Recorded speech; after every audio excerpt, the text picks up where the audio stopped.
Good morning, evening, or afternoon, everybody. It's Kaghoe coming at you with another video. So today, I just wanted to show you pretty much everything I've sort of learned about the Twilights, how to farm them better, how to farm them more effectively, and to make the maximum amount of gold, as well as getting the most rep out of your time.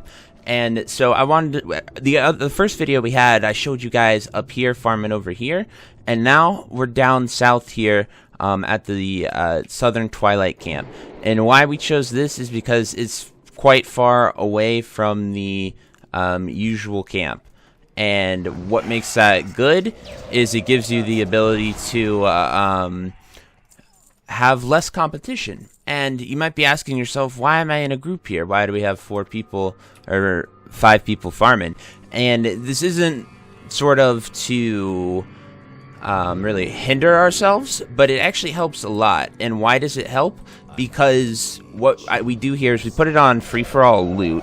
And so instead of working against each other, what we're able to do is we work with each other in order to give each other rep and stuff. Now, yes, you do get less silver and stuff per loot on the guy, but since there's 5 of us here, it all sort of balances out. And what makes this awesome is the 1 rep per kill that you're going to be getting, because you're going to be killing so many more mobs and stuff. So it just makes sense why work harder when you can work smarter and sort of get along with some friends, make some friends out here. And that's sort of the mindset that I've taken, and it's really helped a lot with everyone sort of working together. And then if you want to summon the Dukes, you can definitely do that. Now, one downside about this is the run back. You have to run back from Cenarian Hold if you do end up dying, so I would recommend not doing that.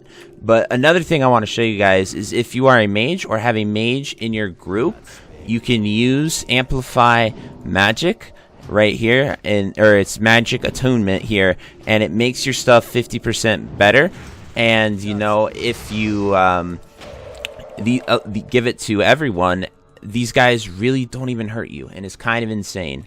Like, they do very, very minimal magic damage. The Avengers will still hit you pretty hard, but the other people really won't touch you that much, which is really, really awesome.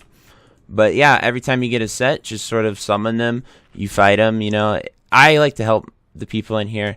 I know I don't get that much out of helping them, but I just like to do it because I think it's it's nice and sort of the right thing to do. Mages can definitely solo them, but I appreciate help when you're summoning the lesser abyssals, so it can't hurt to also help those people out, and be nice. But just wanted to give you sort of all those cool tips and tricks to make your farm better and whatnot. I would keep the Twilight Cultist sets, guys, and summon them 100%, because the bag that I got from doing that enabled me to get a cape that had 20 spell power on it, and I woke up this morning, got on, and that thing sold for an amazing 600 gold. I didn't expect that. I was only asking like 300 in open world trade. My add-on said put it up there for 600, and so I did that, and I was able to get it for that much, which is straight insanity to me. I didn't think that I would have it at that point, but I did, and that's just really, really cool for me. But yeah, so there we go. We got the crest, and we got some abyssal greaves. Those are some pretty decent shoes. But yeah, some of these guys, because it's a guaranteed green drop, so if you're an enchanter, you can disenchant those if you don't sell them. The crests are a bit skewed for how much they're worth. It sort of really varies, but you can even sell these. I'd recommend trading them in for either summoning a Duke or the bag, because those bags got me a lot. And when you're killing these abyssals here, they give you 5 rep per kill, and Dukes will give you 25 rep. And now we're not revered yet, so we're not going to be able to summon the lords, but I think we'll get there eventually. But that's just sort of a general overview, guys, and everything you can do to farm here, and what makes this spot so good.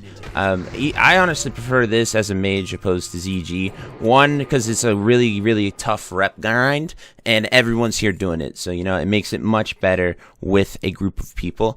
and 2, just to sort of have the less intense factor of it, because you're not going to be able to really get through ZG like consistently. Like, one resist can just kill you, and that kind of sucks. And I hit revered, so I already have Bloodvine set, so I'm just not too into that anymore, and sort of want to work towards this, especially because I genuinely believe those nature resist patterns are going to be available when the AQ launches. They're not here yet, which is really good. I'm glad Blizzard chose to do that, but when they come here, when AQ releases, I'm pretty sure they're going to be here. But anyway, that's sort of the general overview of this place, why we're covering a different location, and just sort of giving you guys everything that I can possibly think of from what I've learned here farming over the past couple days, and just tips and tricks to make your farm better, and just stuff like that. But anyway, guys, I hope you enjoyed this video, and I will see you at the end for the final review. Alrighty, whoop. Alrighty, guys, wow. So after about an hour of farming here, we came out to a total of 108 gold. Now, I will say that that does include these Twilight sets. It registers them at their current price, so they're around 7 gold per. There's no way to sort of like delete it as you loot it, unfortunately, so there's not much we can do with that there. It just is what it is. However, what we are able to do is sort of do the math with these. So like, it turns into the abyssal crests. That's what we were able to summon with those, and they each gave us some BOEs. So essentially we turned these here, these robes that are selling for about 7 gold, a full set's about 7 gold, and it traded off for these crests, which are also 7 gold. So it's about a equal trade in that sense. And we got these BOEs here. I mean, we got some nice plate gear, kind of like these plate hands, 24 healing, 4 mana per 5, would actually be really, really good. However, we're Horde, and we're a very Horde server, so we aren't going to have any alliance that are probably going to be looking after that. But we also got these 22 Twilight texts farming here in an hour, which is really, really nice. Our total mobs killed was about 107, so that's awesome. And then I just wanted to give you the rundown and break it down for you. And these will sell for about 22 gold. The crests were actually going to turn into something, and I will show you what we're going to do that when I head back to town, because they're pretty nice. Now, what I like to do is disenchant these because they don't vendor too well, and I'm always down to roll it for the Eternals. Sometimes we get them and it's nice, other times we don't, and we just get dust, which is unfortunate, but you know, you just get one Eternal, and that pretty much makes it worth it. Obviously 2 would have been better, but you know, it is what it is. That's the life of an enchanter, and sort of just rolling those and seeing what you can get. But this method is honestly really, really good, and especially now that I know exactly what to do with everything to maximize your profits, that's what I wanted to share with you guys. Right now, I'm just trying to get a shoulder piece so then I can get some abyssal crests. You need 3 of each to sort of do an item or an exchange, so I just wanted to get both of those to cover it, so that's why we're still farming here. So I'm going to do that, then I will head back to town and sort of show you what we can do with that. Alrighty guys, I'll see you then. Alrighty guys, so we were able to get that last crest, and now what you can do with these is you can trade them here and get the next thing. And if you wanted to summon a Duke, which they're on 30-minute respawn, and while the Dukes do drop some awesome stuff that is gear you can sell, I honestly am after pieces that only the Royals drop, which requires a lot, and we're not really close there for the rep. So we're going to sell that stuff there.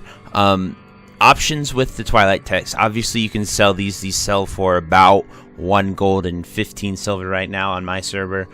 They do sell almost instantly. I see people in trade spamming every single day looking to buy them and such, so that's always an option if you just want to sell them.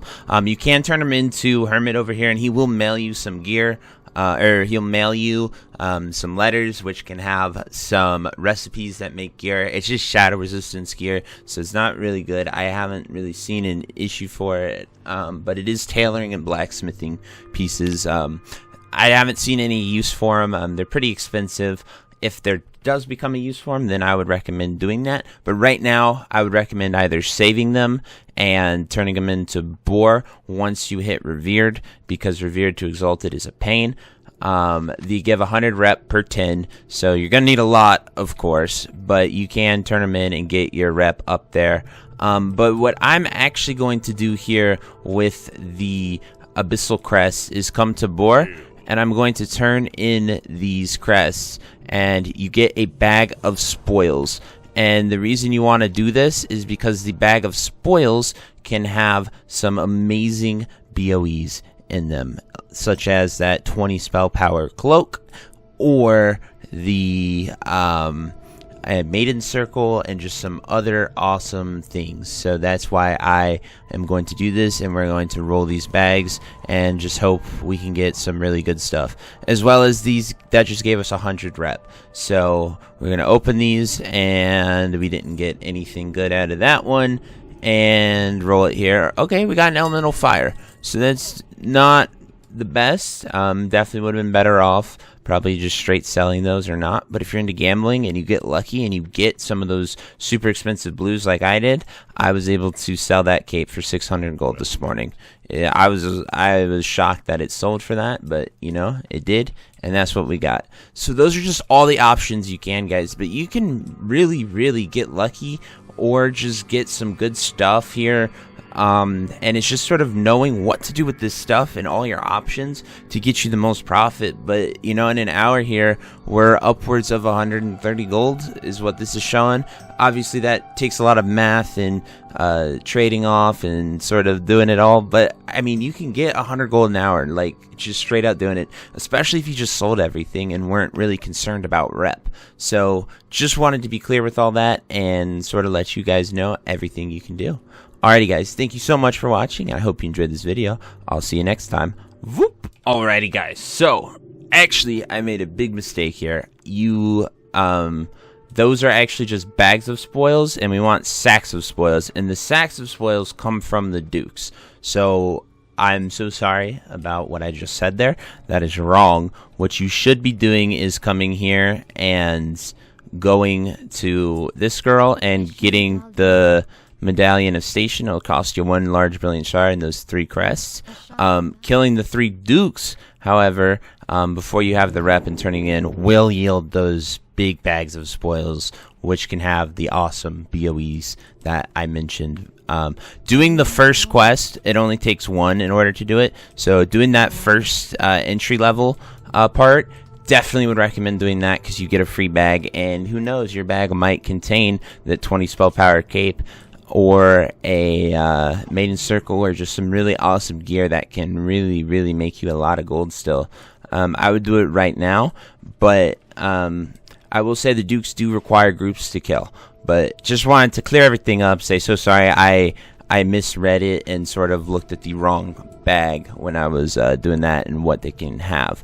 But I would take those abyssal signets and then go farm some dukes. You know, it might take about 1 hour and 30, or you can just buy them if you really want to. You can just buy the you can even buy the medallion if you want, but it takes some full sets. But I'd say in about 2 hours you could farm enough sets, the signets, and get a group together to go do the dukes and sort of get a lot of gold that way. I mean, it is a chance for sure. And you are sort of rushing your reputation, because once you hit that revered mark, pre-AQ, there's really nothing to farm other than the guys in the cave to get higher. So saving your quests and saving stuff like that is the best way to get exalted with Cenarion, but overall it's up to you what you want to do, guys. You know, I'm more in it looking at a gold perspective than what's min-max for my reputation farm. Because these are huge potentials that you can do and sort of get a lot that way. But anyway, guys, that's it for this video. So sorry about that mistake earlier.